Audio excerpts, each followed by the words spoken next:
Class 7 students, जैसे आप लोगों का 18 चैप्टर था रिफ्लेक्शन एंड रोटेशनल साइमेट्री। तो डियर स्टूडेंट्स, यहाँ पे हम लोगों ने 18A पढ़ा था, जिसमें हम लोगों ने साइमेट्रिकल लाइंस के बारे में हमने डिस्कस किए थे। ठीक, 18A। अब हमारे पास 18B आता है। 18B हमारे पास आता है रोटेशनल साइमेट्री। रोटेशनल साइमेट्री क्या है? रोटेशन यानी हम लोग कहते हैं घूमने को, और साइमेट्री हम लोगों ने कहा था सेम फिगर अगर बनेगा तो साइमेट्री। तो डियर स्टूडेंट्स, यहाँ पे हमारे पास क्या है? जैसे फॉर एग्जांपल कोई भी फिगर, एक फिगर अगर, जैसे फॉर एग्जांपल ये पेन है, ये किस तरह से है? इसका ढक्कन यहाँ और ये इस साइड। ठीक, तो जिस साइड इसका कैप है और जिस साइड इसका ये कैपलेस आप लोगों को जो दिख रहा है, अगर इस पेन को हम लोग घुमाएंगे तो क्या ये अपने शेप पे आया? नहीं आया। इसका ढक्कन इस साइड था। ठीक, ढक्कन इस साइड था। अब इसको घुमाया तो ये अपने जगह पे नहीं आया। अगर फिर से हमने रोटेशन किया तो क्या ये अपने जगह आया? नहीं आया। इसका ढक्कन राइट साइड था, अब लेफ्ट साइड है। फिर से हम लोग इसको रोटेट करेंगे तो तब भी नहीं आया। अगर इसको फिर से रोटेशन करेंगे, हाँ, कह सकते हैं ये जो है अपने जगह फिर से वापस आया।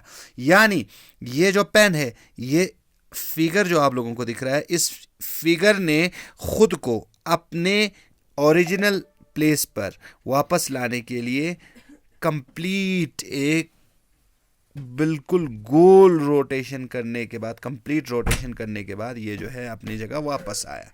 यानी कंप्लीट हमारे पास क्या होता है? कंप्लीट हमारे पास एक सर्कल होता है। कंप्लीट रोटेशन हमारे पास, कंप्लीट एंगल हमारे पास एक सर्कल होता है। तो सर्कल का क्या एंगल होता है? कंप्लीट एंगल हम इज इक्वल टू 360 का होता है। तो बराबर 360 का रोटेशन ये जो है काटने के बाद, कंप्लीट करने के बाद ये जो है अपनी जगह वापस आता है। इसको हम लोग रोटेशनल साइमेट्री, यानी घूमकर एक फिगर वापस अपनी जगह आने के लिए जितना रोटेशन, जितना घूमता है, उसको हम रोटेशनल साइमेट्री कहते हैं। ठीक, तो रोटेशनल साइमेट्री में हमारे पास हर एक फिगर का हम लोगों ने साइमेट्रिकल लाइन पढ़ा था। जैसे एक स्क्वायर हमारे पास एक सिमेट्रिकल लाइन, दूसरा सिमेट्रिकल लाइन, तीसरा सिमेट्रिकल लाइन और चौथा symmetrical line. 4 line of symmetry हम लोगों को एक स्क्वायर में दिखता है। तो ये जो है कितने एंगल्स पर रोटेशन करेगा? ये 4 एंगल्स पर जो है रोटेशन करेगा।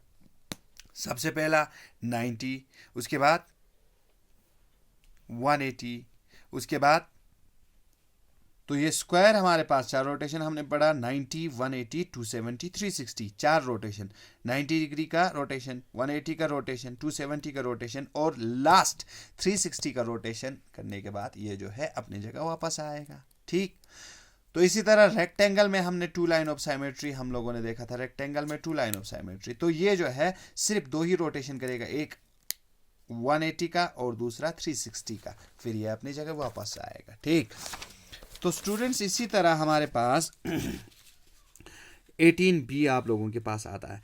जैसे question number first, how many line of symmetry does N equatorial triangle have? How many line of symmetry, एक इक्वेटोरियल ट्रायंगल में कितने लाइन ऑफ साइमेट्री होते हैं? 3 line of symmetry equatorial triangle में होते हैं। An equatorial triangle have 3 line of symmetry. What is the order of symmetrical rotational symmetry of an equatorial triangle? Equatorial triangle में rotational symmetry अगर आप लोग देखेंगे तो कौन कौन सा एंगल आप लोगों को इसमें दिखाई देगा? कौन कौन से एंगल पर ये जो है रोटेट होगा?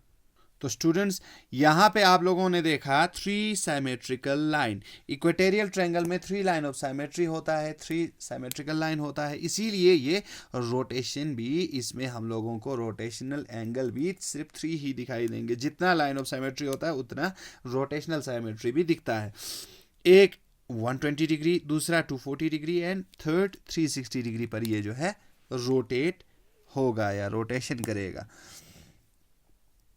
दूसरा आप लोगों के पास देखिए, through which different angles should a rectangle to be rotate to be in symmetrical position. एक रेक्टेंगल कितने कितने डिग्री एंगल्स पर रोटेशन करेगा, रोटेट होगा अपने ओरिजिनल पोजीशन में वापस आने के लिए। मैंने आप लोगों को पहले ही कहा, ये जो हमारे पास रेक्टेंगल होता है, रेक्टेंगल में टू लाइन ऑफ साइमेट्री दिखता है, हम लोगों को सिर्फ दो लाइन ऑफ साइमेट्री होता है, इसीलिए इसमें रोटेशनल एंगल भी दो ही दिखेगा रोटेशनल साइमेट्री। और उसी हिसाब से मैंने आप लोगों को पहले ही कहा, इसमें दो line of symmetry rotational symmetry, two angles दिखेंगे रोटेशनल साइमेट्री का, one 180 degree and other 360 degree. तो स्टूडेंट्स यहाँ आप लोगों को मैंने बता दी, इसी हिसाब से आप लोगों को ये 18B वाला जो चैप्टर है रोटेशनल साइमेट्री, जितना लाइन ऑफ साइमेट्री दिखेगा उतना ये रोटेशनल साइमेट्री भी इसमें जो है सेम दिखाई देगा। तो इस हिसाब से आप लोग 18B को कंप्लीट करेंगे।